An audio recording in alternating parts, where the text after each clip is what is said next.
అదేవిధంగా ఈరోజు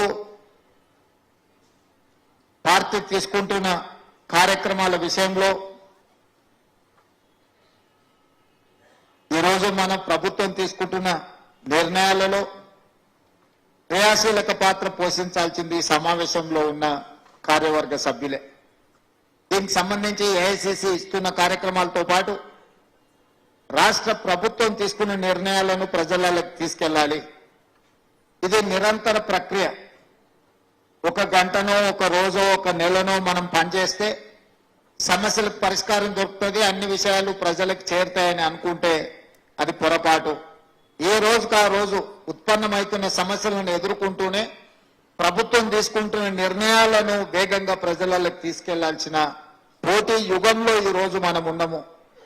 పదవులకు సంబంధించిన విషయంలో ప్రజలలో ఎన్నికల్లో నిలబడ్డప్పుడు పోటీలో నెగ్గడమే ప్రాధాన్యతతో ఒక రకమైన నిర్ణయాలు తీసుకున్నాం.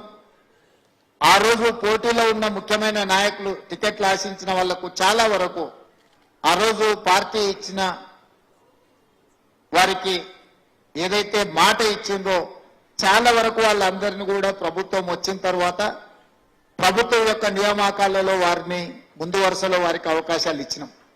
అదేవిధంగా జిల్లా పార్టీ అధ్యక్షులుగా 4-5 సంవత్సరాలు 5-6 సంవత్సరాలు కూడా జిల్లా పార్టీ అధ్యక్షులుగా ప్రతిపక్షంలో ఉండి కేసులు ఎదుర్కొని ఇబ్బంది పడ్డ వాళ్ళందరినీ కూడా చాలా వరకు 70-80% జిల్లా పార్టీ అధ్యక్షులకు కూడా మనం నామినేటెడ్ పదవులు ఇవ్వడం జరిగింది.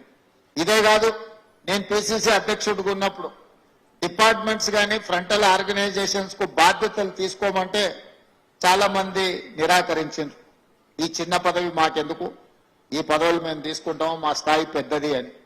కానీ ఎవరైతే తీసుకొని ఎవరైతే పార్టీ ఇచ్చిన బాధ్యతను వారు క్రమం తప్పకుండా నిర్వహించారో ప్రభుత్వం వచ్చిన తర్వాత దాదాపుగా అన్ని డిపార్ట్మెంట్స్ కు ఫ్రంటల్స్ చైర్మన్లకు ప్రెసిడెంట్లకు ఈ రోజు 37 మందికి ఒకటే కలం పొత్తుతోని కార్పొరేషన్ చైర్మన్లు వచ్చి పార్టీ జెండా మోస్తే మీకు గుర్తింపు ఉంటుంది అని చెప్పి మన జాతీయ నాయకత్వం నిర్ణయం తీసుకున్నది. ఈ రోజు 65 మందిని పార్టీ కోసం పనిచేసిన వాళ్ళు. నేను గర్వంగా ఈ వేదిక మీద నుంచి ఖచ్చితంగా ఒక మాట చెప్పదలుచుకున్నాను. నియామకం జరిగిన ఏ కార్పొరేషన్ చైర్మన్ కూడా ఎన్నికల కంటే ముందు పార్టీ కోసం కష్టపడ్డోళ్ళకి ఇచ్చిన వాళ్ళ యొక్క కష్టాన్ని పార్టీ ప్రభుత్వం గుర్తించింది, వాళ్ళకు అవకాశాలు కల్పించడం. ఏ ఒక్క పదవి కూడా పైరులతోని మనం ఎవరికి ఇవ్వలే. దీన్ని బట్టి ఈ సమావేశంలో ఉన్న వాళ్ళకి ఈ సమావేశాన్ని చూస్తున్న వాళ్ళకి అందాల్సిన సందేశం ఏంటంటే పార్టీ జెండా మోసిన వాళ్లకు, పార్టీ కోసం కష్టపడ్డోళ్లను, కార్యకర్తలను కాపాడుకున్న వాళ్లకు సముచితమైన స్థానం తెలంగాణ రాష్ట్ర ప్రభుత్వంలో వస్తుంది అని చెప్పి నేను ఈ సందర్భంగా ముఖ్యమంత్రి మిత్రులందరికీ చెప్పదలుచుకున్నా. సమర్థులు చాలా మంది ఉన్నారు, అవకాశాలు ఇవ్వాల్సిన వాళ్ళు చాలా మంది ఉన్నారు. సుదీర్ఘ కాలంగా 20 ఏళ్ళు 30 ఏళ్ళు 40 ఏళ్ళ కోసం కూడా పార్టీ కోసం పనిచేసిన వాళ్ళు ఉన్నారు. అన్నేళ్ళు పనిచేసినా కూడా కొంతమందికి అవకాశాలు రాలే. తప్పకుండా వాళ్ళందరినీ కూడా మీనాక్షి నటరాజన్ గారి నేతృత్వంలో షార్ట్ లిస్ట్ తయారు చేస్తాము. నేను స్పష్టంగా दी मेरा एक ही गुजारिश है, हम बहुत सारे लोगों को दिए मगर काफी लोग बच गए जो 30-40 सालों से जो पार्टी के लिए काम कर रहे हैं, उन लोगों की एक मौका भी नहीं मिला. मैं एक ही मैं आपसे गुजारिश करता हूं और मेरा दोस्त महेश गौड़ जी को मैं रिक्वेस्ट करता हूं कि वो लिस्ट बनाओ. जिनको जिनको मौका नहीं मिले, सालों से जो पार्टी के जिम्मेदारी उठाए, जो पार्टी के लिए काम कर रहा है, उन लोगों को आने वाले दिनों में हम पहला प्रायोरिटी दे देंगे. क्योंकि वो काम किए तो ये भरोसा आएंगे आगे अपने कार्यकर्ता भी पार्टी झंडा उठाने के लिए, पार्टी के साथ काम करने के लिए उन लोगों को एक भरोसा मिलने वाले है. तो ऐसे ही जब हम ऑफिशियल पोस्ट डालने के लिए 2 दिन में 4 दिन में हम लिस्ट बनाए तो जल्दी में कुछ गलत भी हो सकता है. इसीलिए मेरा एक ही गुजारिश है, आप एक सिस्टम बनाओ. असेंबली कॉन्स्टिट्यूंसी में जो लोग जिम्मेदारी से काम किए, सालों से पार्टी का झंडा उठाए, जो जिसने केसा उठाए, जिसने पार्टी के साथ खड़ा रहकर जो लड़ाई किए, उन लोगों को सम्मान करने का जिम्मेदारी अपना है. तो असेंबली वाइज मंडल वाइज आप लिस्ट बना दो, अब फीडबैक ले लो.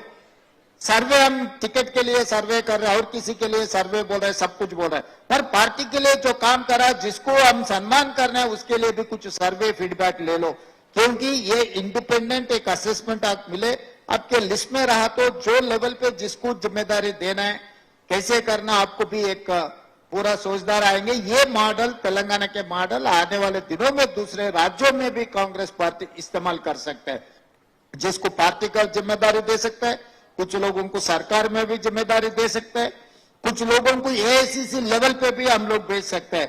Not only within the state, we can suggest certain names to AICC. Why? Because AICC is going to appoint AICC secretaries or other posts, AICC general secretary and other departments chairman in national level. ऐसे भी हम लोग यहाँ पर जो senior जो experience जो party के लिए 40-50 साल से जो काम कर रहा है AICC लेवल पे भी हम लोग उन लोगों को कुछ काम जिम्मेदारी दिलाए तो आगे पार्टी के लिए अच्छा होगा। మిత్రులారా, నేను ఒకటే మాట చెప్పదలుచుకున్నా, ఎవరైతే కష్టపడ్డారో వాళ్ళకు అవకాశాలు ఇవ్వాల్సిన బాధ్యత ఈ సమావేశంలో ఉన్న వాళ్ళకు ఉన్నది। ఈ సమావేశంలో ఉన్న వాళ్ళకు కొంతమందికి అవకాశాలు రాలేదు, నేను అర్థం చేసుకుంటా, కానీ వాళ్ళందరినీ కూడా కాపాడవలసిన బాధ్యత పార్టీ మీద ఉన్నది। ఈ రోజు ఇచ్చిన వాళ్ళందరినీ కూడా 2 సంవత్సరాల కోసం వాళ్ళ కార్పొరేషన్ చైర్మన్లు పదవులు ఇచ్చినాం। సెకండ్ రౌండ్ వచ్చినప్పుడు ఖచ్చితంగా ఈ రోజు ఎవరెవరైతే పర్ఫామ్ చేస్తున్నారో పర్ఫామ్ చేసే వాళ్ళకి కొద్దిమందికి రెన్యువల్ అవుతుండొచ్చు, కానీ నాన్ పర్ఫార్మర్స్ గా మేమేదో పని చేసినా మాకు చైర్మన్ వచ్చింది, ఇదే చైర్మన్ వచ్చింది కాబట్టి మేము పార్టీకి పని చేయాల్సిన అవసరం లేదని ఎవరైతే అనుకుంటున్నారో వాళ్ళందరికీ ఇదే మొదటిసారి ఇదే ఆఖరిసారి అవుతుందని మాత్రం నేను ఈ సందర్భంగా చెప్పదలుచుకున్నా। ఇచ్చింది ఇంకా రెండింతల ఉత్సాహంతో మీరు పనిచేస్తారని, ఇక మేము చేసిన కాడికి చేసినా మాకు వచ్చిన కాడికి వచ్చింది వన్ టైం సెటిల్మెంట్ అయిందని ఎవరన్నా అనుకుంటే మాత్రం అది వన్ టైం సెటిల్మెంట్ అవ్వడం మాత్రం ఖాయం। అందరు చైర్మన్లను పదవులు వచ్చిన వాళ్ళని అందరినీ క్లీన్ గా అబ్జర్వ్ చేస్తున్నాం। ఇప్పుడు ఏం అనదలుచుకోలేదు, నేనైతే రెన్యువల్కి వచ్చినప్పుడు వస్తారు కదా అప్పుడు మీ ప్రోగ్రెస్ రిపోర్ట్ మీ చేతికి ఇవ్వదలుచుకున్నా। అదే విధంగా ఎవరైతే రాలేదో మమ్మల్ని పార్టీ మర్చిపోయింది, మాకు అవకాశం రాలేదేమో, పార్టీ మమ్మల్ని గుర్తిస్తలేదని ఏమో అనుకోవాల్సిన పని లేదు। వాళ్ళని చూడంగానే చూడకపోయినా, ఎందుకంటే దాదాపుగా అన్ని నియోజకవర్గాలలో స్థాయి ఉన్న నాయకులను అందరినీ గుర్తుపట్టి లేకపోతే ఆ నాయకుల వివరాలు తెలుసుకునే సోర్స్ పార్టీలో ఉంది, వాళ్ళందరూ కూడా తప్పకుండా న్యాయం జరుగుతుంది। ఈ రెండు ఇక్కడ ఉన్న సమావేశంలో ఉన్న వాళ్ళనే కాకుండా పార్టీలో ఉన్న శ్రేణులకు నేను విజ్ఞప్తి చేయదలుచుకున్నాను। మూడవ పాయింట్, ఇన్ఛార్జ్ మినిస్టర్స్ కు 10 జిల్లాలకు 10 సీనియర్ మంత్రులు ఇన్ఛార్జీలుగా ఉన్నారు। నా రిక్వెస్ట్ ఒకటే दिवस मुझे अपना मीनाक्षी दीदी से मैं एक ही गुजारिश करता हूं, 10 पुराने जिलों को 10 इंचार्ज मिनिस्टर से मार्च 10 तारीख के अंदर हम बहुत सारे कारपोरेशन के चेयरमैन डाला है, डायरेक्टर्स को नहीं डाला है। डायरेक्टर्स डालने के लिए हमारे लिए लिस्ट होना, तो ये काम इंचार्ज मिनिस्टर वो असेंबली क्षेत्र में मंडल लेवल पे वो फीडबैक लेके वो लिस्ट बनाना है। और मार्केट कमेटी चेयरमैन का ऐसे पेंडिंग पड़ा है, टेम्पल कमेटी चेयरमैन ऐसे पेंडिंग पड़ा है, डिस्ट्रिक्ट लेवल पे कुछ नॉमिनेटेड पोस्ट पेंडिंग है। तो ये काम ये जिम्मेदारी उठाने का इंचार्ज मिनिस्टर्स का आप आदेश दे दीजिए, ये टाइम लाइन रखो, मार्च 10 तारीख के अंदर हर मंत्री जिले में जाना, बैठना, बात करना, लिस्ट ले आके हमारे सरकार को दे, तो सरकार आने वाले 10-15 दिन में पूरा फिल कर देंगे। खाली रखने से क्या फायदा। ఏవైతే ఇప్పుడు కార్పొరేషన్లు వేసినాం, కార్పొరేషన్ల డైరెక్టర్ల ఖాళీలు ఉన్నాయి, మార్కెట్ కమిటీ చైర్మన్లు డైరెక్టర్లు ఖాళీలు ఉన్నాయి, మందిరాల కమిటీల కార్పొరేషన్ ఖాళీలు ఉన్నాయి, ప్రభుత్వంలో వివిధ హోదాలలో జిల్లా స్థాయిలో కూడా ప్రభుత్వ నామినేటెడ్ పోస్టులు ఉన్నాయి। ఇవే కదా మనం కార్యకర్తలకు ఇవ్వాల్సింది। అందుకే 10 ఉమ్మడి జిల్లాల ఇన్ఛార్జ్ మంత్రులకు నా ఆదేశాలు ముఖ్యమంత్రిగా నేను ఏమిస్తున్న ఈ సమావేశం నుంచి అంటే మార్చి 10 తారీఖు లోపల అన్ని జిల్లాలలో వీటిని నియమించడానికి అవసరమైన లిస్టులు తయారు చేసి అన్ని క్లియరెన్స్ తీసుకొని ఏఐసిసి ఆమోదంతో అన్ని క్లియరెన్స్ తీసుకొని మార్చి 10 లోపల వాటి నియామకాలన్నీ చేపడితే కిందున్న శ్రేణులకు కూడా ఈ ప్రభుత్వం వచ్చింది, ఈ ప్రభుత్వంలో మాకు అవకాశం వచ్చింది, ఈ ప్రభుత్వం మనది అనే ఒక భావన